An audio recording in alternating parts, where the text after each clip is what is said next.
La transe nous emmène dans des domaines et des états qui sont tellement déconnectés de cette réalité que si on n'est pas bien ancré, ça peut nous faire disjoncter. En 2001, Corinne Sombrin s'est rendue en Mongolie afin de réaliser un reportage sur les rites chamaniques pour la BBC. Lors d'une cérémonie, elle entre en transe, envoûtée par le son du tambour. La communauté la désigne alors comme chamane. Corinne Sombrin est d'abord très déconcertée par ce nouveau statut. Mais au fil des ans, elle va apprivoiser l'état de transe et essayer de comprendre scientifiquement les ressorts de cette expérience intérieure. Je m'appelle Malo Tresca, je suis journaliste à La Croix et j'ai rencontré Corinne Sombrin. Dans ce podcast, des personnalités qui ont fait l'expérience du danger nous confient leurs grands questionnements spirituels. Vous écoutez la 3e saison de Place des religions.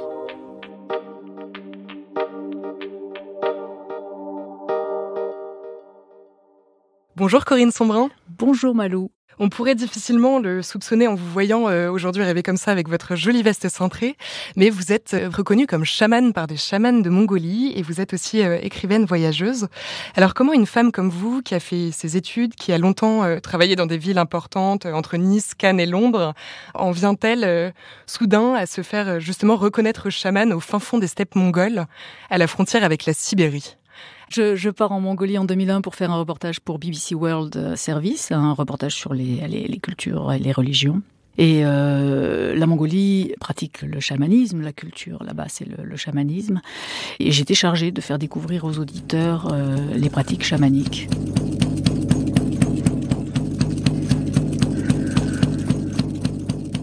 En Mongolie, j'ai appris en arrivant sur place que le chaman utilisait un gros tambour pour accéder à ce qu'ils appellent la transe et que cet état de transe leur permettait d'accéder au monde des esprits. Tout ça a été très obscur encore pour moi. Et donc, grâce à une amie mongole qui est Naradash, j'ai pu aller rencontrer des chamans. Et donc, ce chaman commence à jouer du tambour.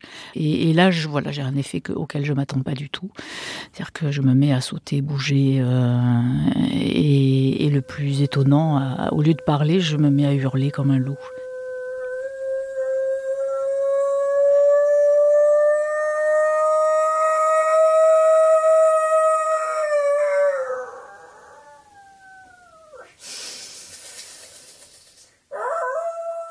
Le plus flippant, c'est que j'ai conscience de ce qui se passe. Je me vois en train de faire ce que je fais. Et j'en ai un besoin irrépressible en même temps. J'ai tellement besoin de faire ce que je fais, donc pousser des hurlements de loup, que j'arrive pas à m'arrêter. Et donc en sortant de cette expérience qui pour moi reste traumatisante, je réalise ce qui vient de se passer. Je me suis dit c'est quand même très très bizarre parce que comme j'étais dans cet état-là, j'ai pas pu voir que le chaman faisait la même chose et donc j'ai pas voilà. Donc le chaman a discuté un moment avec Nara et il l'a un peu engueulé en lui disant mais pourquoi tu m'as pas dit qu'elle était chamane voilà parce que le fait que le son du tambour provoque ça sur moi prouvait dans leur tradition, que j'avais hérité des capacités chamaniques et que j'avais été désignée, disent-ils, par les esprits. Parce qu'en Mongolie, on ne décide pas d'être chaman, on est désigné ou on n'est pas désigné. Pour vous donner un ordre d'idée, il y a à peu près une trentaine de chamans en Mongolie pour 3 millions d'habitants. Donc très peu d'élus. Ça fait une trentaine, voilà, ça fait à peu près 1 sur 100 000 qui accèdent à la transe grâce à ce tambour et qui, disent-ils, est désigné par les esprits. Vous êtes aujourd'hui une voix reconnue et écoutée dans nos sociétés qui ont longtemps entretenu une certaine méfiance et une certaine méconnaissance à l'égard de ces traditions ancestrales sur le chamanisme. Comment est-ce que vous définiriez cette pratique ? Alors au départ, je la connaissais pas bien. J'avoue que j'ai été très surprise et très embêtée d'avoir été reconnue comme une chamane, parce que pour moi c'était des charlatans. J'avais bien acquis ma connaissance et mes gammes d'occidental. Pour moi, tout ça c'était assimilé à des charlatans, voire des gens qui n'étaient pas très sains d'esprit. Et donc je me suis dit, mais comment se fait-il que je puisse être reconnue comme ce truc-là ? Alors d'abord j'ai eu honte. je peux le dire, d'être reconnue comme l'une des leurs. Et après, j'ai eu honte de ma société à moi, de ma société occidentale, qui s'était permis de juger ces états juste en les observant et sans les étudier sérieusement. Et au fur et à mesure de la formation, parce que le chaman m'a dit que dans la mesure où j'avais reçu ce qu'ils appellent l'étincelle chamanique, je devais suivre la formation pendant 3 ans a priori. Et comme je pouvais pas y aller pendant 3 ans d'affilée, il m'a proposé de faire une formation alternée en quelque sorte et d'y aller plusieurs mois par an. Au résultat, ça a duré 8 ans quand même. Voilà. Mais je me suis rendu compte à quel point cet état était intéressant et à quel point notre société ferait bien de l'étudier sérieusement.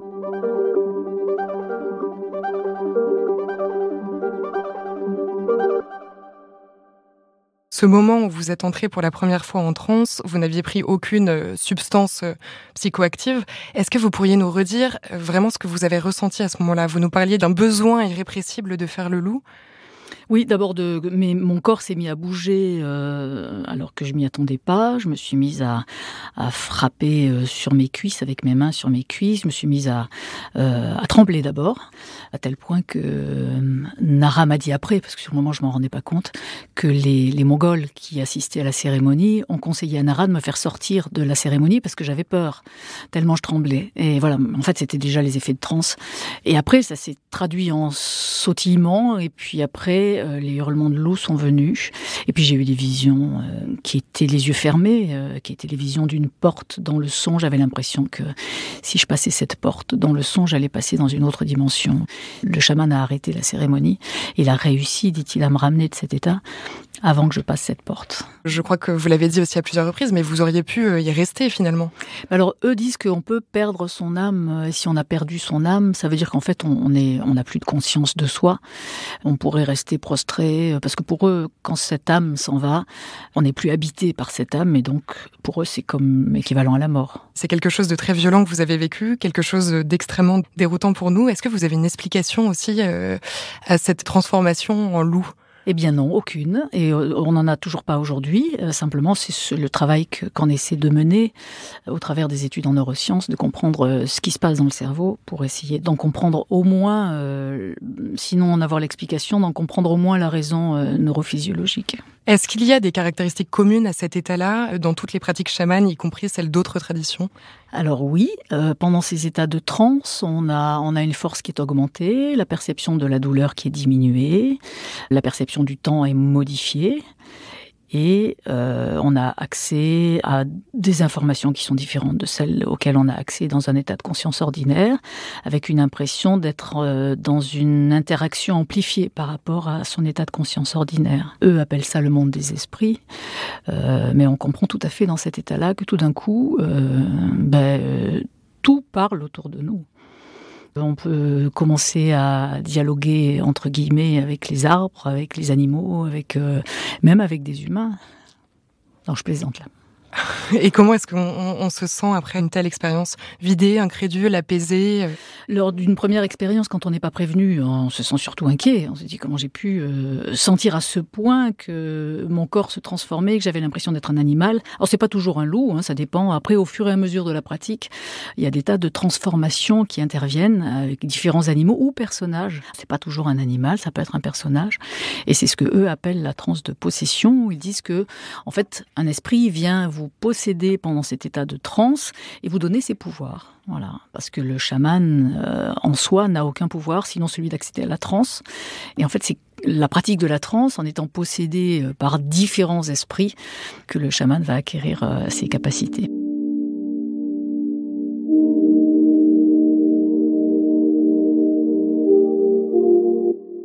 Et est-ce que pour vous, c'est quelque chose qui est arrivé un peu par hasard, le fait que vous vous soyez retrouvés comme ça en Mongolie, à cet endroit précis à ce moment-là ?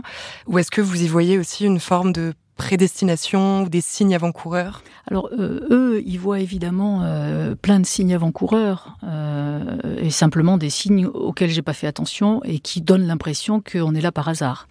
Voilà. Mais pour eux, il n'y a pas de hasard. Pour eux, tous les esprits décident.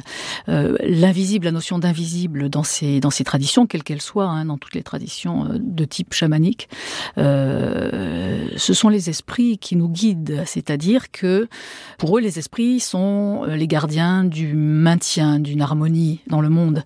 Donc, ils ont une vue beaucoup plus globale que notre petite intelligence analytique et on ne fait jamais rien sans leur demander leur avis. Donc, c'est le rôle du chaman aussi d'aller demander quand il y a une question d'un consultant ou simplement d'une communauté. Le rôle du chaman, c'est d'entrer en transe pour aller dialoguer avec ces esprits et leur poser des questions. Donc si le chaman est un bon négociateur, les esprits veulent bien lui répondre, s'il y a assez d'offrandes aussi, les esprits lui répondent et lui donnent un avis. C'est vrai que l'univers chamanique alimente aujourd'hui aussi bien des fantasmes, on le voit avec l'essor du tourisme chamanique. Et vous le rappelez, cette fonction de chaman dans les traditions ancestrales est en fait une charge pesante, c'est pas un titre honorifique. Donc, c'est celui qui négocie avec les esprits, comme vous le disiez, qui peut se mettre en danger pour intercéder pour les autres. Vous, ça vous est déjà arrivé aussi d'essayer d'intercéder pour quelqu'un ? J'ai dû le faire, bien sûr. Et vous avez eu le sentiment de vous mettre en danger par là ? Effectivement, il y a un danger lors des premières transes. Ça, on l'a vu en neurosciences avec l'étude de la transe sur mon cerveau, où on a vu qu'il y avait la possibilité de ne pas revenir de cet état qui était considéré, d'après ses premières analyses, comme un état pathologique, une psychogénéralisée, dans la mesure où ça ressemblait à des pathologies comme la schizophrénie, la manie, la dépression, les trois à la fois. Voilà. Donc, il s'est avéré que c'était les premières études sur ce sujet et que l'étude de la poursuite de cet état a démontré que ce n'était pas un état pathologique. Et donc, à part ces difficultés reconnues par les chamans lors des premières transes, il n'y aurait pas trop de danger.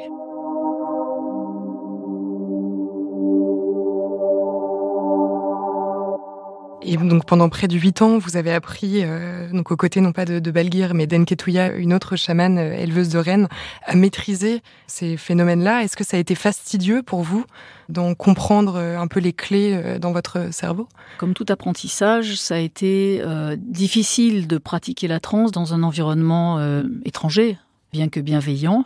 Et ça a été difficile de s'entendre répondre chaque fois que je posais des questions.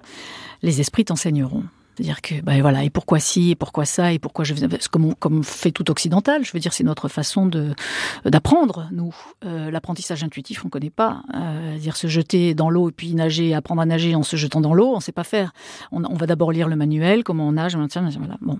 Alors là, en Mongolie, c'était pareil. Moi, face à cet apprentissage, je pensais que j'allais arriver tous les matins avec mon petit cahier, et puis qu'on allait me donner des cours. Mais pas du tout. On m'a surtout envoyé traire les rennes, aller chercher de l'eau, participer à la vie de tous les jours.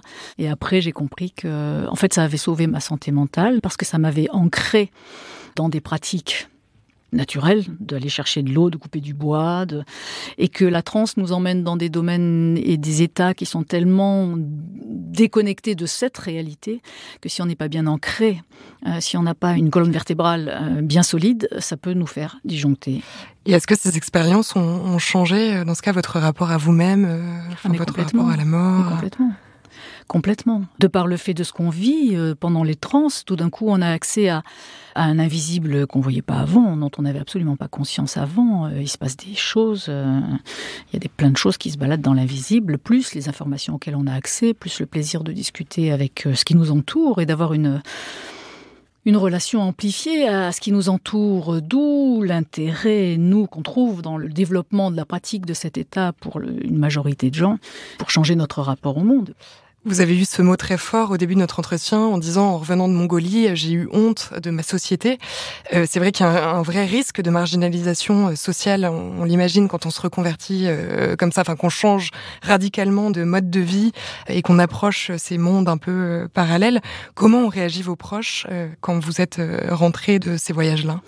Justement, ça leur a fait peur. Ça leur a fait peur parce que l'image qu'on développe avec Sébastien Beau dans le livre Chaman, justement, où on montre le regard qu'a porté l'Occident sur ces voyageurs qui venaient rapporter les récits de pratiques chamaniques ou autres. Et ça leur a fait peur, évidemment. Ça leur fait peur. Donc après, difficulté d'en discuter avec eux, avec des mises en garde. Tu dois pas y retourner, tu dois pas faire ça. Qu'est-ce que ça fait à ton cerveau ? Voilà. Donc il faut lutter contre tout ça. Alors aujourd'hui, on a démontré que ce potentiel est là, en chacun de nous. Bien sûr, il faut être prudent dans sa pratique, mais le seul effet secondaire, c'est une amplification cognitive, ce qui est quand même cool.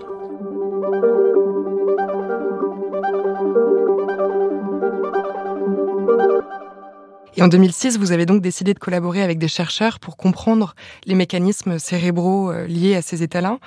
Qu'est-ce que vous recherchiez en faisant cette démarche avec, on peut le rappeler aussi, mais d'éminents spécialistes comme le neuropsychiatre Pierre-Florent Henry? J'étais très embêtée par l'image que l'Occident avait de ces gens-là. Et comme ces gens-là m'assimilaient à eux, j'étais très vexée que des gens puissent avoir ce regard sur moi, bien sûr. Et donc, pour moi, la seule façon de convaincre l'Occident et de changer l'image de ça, c'était de passer par le seul langage que l'Occident entend aujourd'hui et accepte. Et c'est le langage scientifique. Donc, je suis allée voir des scientifiques. Ça a été vraiment assez épique. Le premier que je suis allée voir, c'était mon médecin de famille, en quelque sorte. Et à la fin de l'entretien, il m'a donné une carte, et c'était la carte du psychiatre, quand même. Voilà, donc heureusement, je ne me suis pas arrêtée là, et j'ai finalement rencontré des chercheurs comme le docteur Pierre Etévenon, qui a été le premier à bien vouloir m'écouter sans m'envoyer chez le psychiatre. Et c'est là qu'il m'a dit, mais si vous voulez qu'on puisse faire un électroencéphalogramme de votre cerveau pendant l'état de transe, il va falloir vous passer du tambour parce que ça bouge trop. Et ça, c'est incompatible avec les conditions techniques d'enregistrement d'un électroencéphalogramme où on a des électrodes sur la tête qui sont reliées à un ordinateur, enfin à l'époque. Et c'était absolument incompatible. Donc il m'a mise devant un fait. Il m'a dit, ou vous arrivez à déclencher la transe par la seule volonté. À ce moment-là, on pourra essayer de faire un EEG. Ou alors ce ne sera pas possible de faire un EEG. Voilà. Donc ça a été le départ d'un premier challenge que j'ai dû relever sans savoir comment j'allais faire et que j'ai réussi à relever. Donc voilà, quelques semaines après, j'étais capable d'induire la transe par la seule volonté. J'avais plus besoin du tambour. Et à partir de là, je lui ai fait une démonstration. Il m'a dit là, c'est bon. Donc il a contacté quelques chercheurs dans le monde de sa connaissance. Il m'a dit ce sera probablement pas en France. Et donc je me suis retrouvée à Edmonton, au Canada, dans le service du professeur Florent Henry, qui était un hôpital psychiatrique, bien sûr. Mais enfin au moins, je serais fixée sur cet état. Mais en même temps, même s'il y avait des suspicions de risque psychiatrique, moi je sentais bien que j'étais pas folle du tout, que simplement cet état me faisait basculer dans un état que je contrôlais pas bien, et de mieux en mieux, mais que je contrôlais pas au départ, et qu'une fois que j'étais sortie de cet état, je revenais comme d'habitude. Voilà. Vous avez jamais eu peur de rester bloquée dans cet état? Ah mais si. Mais si, bien sûr, parce qu'ils m'ont dit que je pouvais rester bloquée, donc moi je les crois. C'est des professeurs de psychiatrie, c'est des gens qui, pour moi, sont ma culture, sont compétents, plus que les chamans. La première transe que j'ai faite là-bas, j'ai vraiment raclé des deux pieds pour y aller. Vous avez eu peur? Oui, mais oui, j'ai eu peur, évidemment. J'ai dit à la chamane que je voulais pas le faire. J'ai dit, mon professeur m'a dit que c'était dangereux. Et alors, elle m'a dit, mais c'est ton professeur qui est dangereux. C'est pas, voilà. Donc, elle me remet bien à ma place. Eux, ils ont des milliers d'années de pratique, au moins 7-8 000 ans de pratique de ces techniques. Et ils ont un recul qu'évidemment, en Occident, on n'a pas. Et elle m'a rassurée. Et puis, elle était là. Elle m'a dit, est-ce que tu es déjà partie en transe et je t'ai laissé tomber? Est-ce que ton âme n'est jamais revenue? Est-ce que tu penses vraiment que ton âme va pas revenir? Je suis là de toute façon. Enfin bref, voilà. Quand on voit même les vidéos des images médicales que vous rediffusez pendant certaines de vos conférences, quand vous faites le loup, on voit votre voix, votre regard, votre attitude se transforme complètement. Oui, oui. Et c'est très impressionnant. Mais c'est chouette, au final. Mais pour nous qui sommes là encore très loin de tout ça, est-ce que ce monde des esprits dont vous parlez, est-ce que vous le considérez que du coup ça relève d'images qui sont fabriquées par votre cerveau, ou est-ce que vous postulez quand même leur expérience réelle? Ce sont certainement des informations que mon cerveau traduit en images. Voilà, ça c'est probable. Parce qu'on a toutes les personnes qui sont en transe ont accès à des images, à ce qu'on appelle des messages. Alors, c'est des messages qui viennent bien de quelque part. Voilà, donc on pense qu'il y a un champ d'informations autour de nous qui nous permet d'accéder à ces informations. Alors, comment elles se traduisent dans le cerveau? Ou par des images en fonction de la culture de chacun. Je pense qu'elles se traduisent dans des formes différentes. Ce qui fait que ça complique un petit peu les choses. C'est-à-dire que c'est pas parce qu'on a une image que ça veut dire telle information.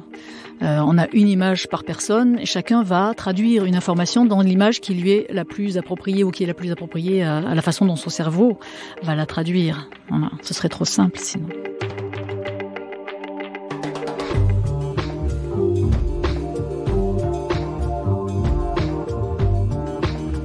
Vous venez d'écouter un épisode de la 3e saison de Place des religions. S'il vous a intéressé, n'hésitez pas à le partager et à vous abonner à notre podcast. Place des religions est à écouter sur toutes les plateformes, sur le site et l'appli La Croix.